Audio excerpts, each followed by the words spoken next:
इस श्लोक का अर्थ क्या है फिर? इच्छा द्वेष समुत्थेन मतलब द्वंद्व मोहेन भारता, वो तो ठीक है, इच्छा के कारण व्यक्ति फंसता है। तो यहाँ वर्तमान की बात कही जा रही है कि आपको वैकुंठ की बातें कही जा रही हैं। इच्छा यहाँ जो इच्छा, देखिए एक उदाहरण, इच्छा हुई कि हम विवाह करें, तो केवल इतना से काम समाप्त थोड़े हो जाएगा। अब घर चाहिए, मकान चाहिए, रुपया चाहिए, पैसा चाहिए, स्त्री चाहिए, तो विस्तृत प्रारंभ, विस्तार प्रारंभ दिमाग में हो जाएगा ना। हमको कुछ पैसा रहेगा तब ना हम स्त्री का मेंटेन करेंगे।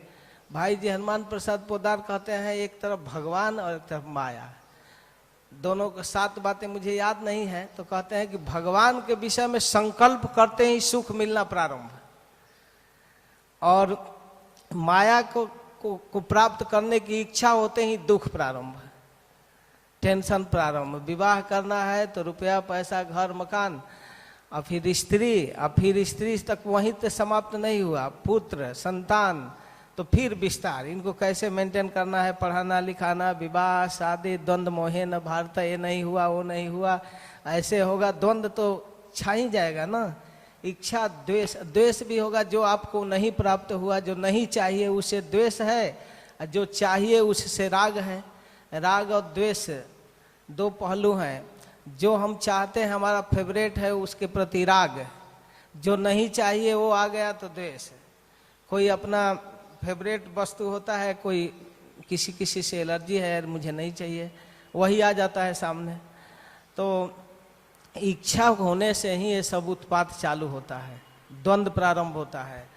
तो यहाँ की बात कही जा रही है ना, इसको फिर खींच कर उधर क्यों ले जाते हैं?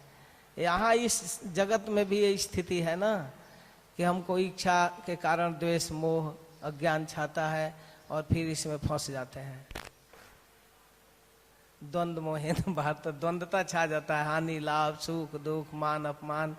अरे मेरा, मैं अपनी बेटी का विवाह इससे किया, ये मुझे नमस्कार भी नहीं किया।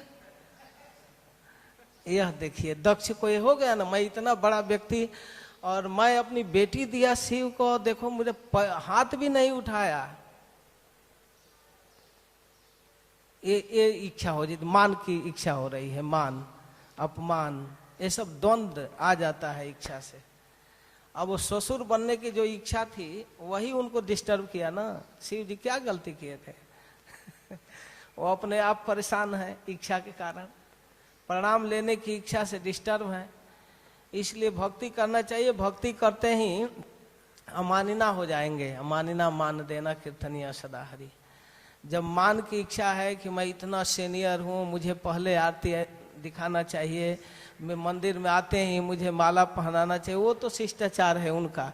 लेकिन अपने मन में आ गया तो निश्चित रूप से भक्ति की कमी है, यह नहीं होनी चाहिए। अरे ये लोग कैसा हैं, इनको कोई ज्ञान नहीं है, मैं इतना सीनियर हूँ इनको पता भी नहीं है, ये सब अज्ञान है। ये सब इच्छा होते ही द्वंद्व आएगा, तब तो किसी पर चिढ़ेगा कि यहाँ की व्यवस्था ठीक नहीं है, कौन प्रेसिडेंट है, कौन टेम्पल कमांडर है, मुझे तो पहचानना चाहिए। ये सब गलत चीज है, ये सब उत्पात कारण हो जाता है द्वंद्व इच्छा से। तो यहाँ के विषय में कहा गया है, इसको बहुत पीछे नहीं ले जाना चाहिए। हरे कृष्णा। हरे कृष्णा, थैंक यू। ठीक, हरे कृष्ण, धन्यवाद। जय श्री श्रील प्रभुपाद की जय।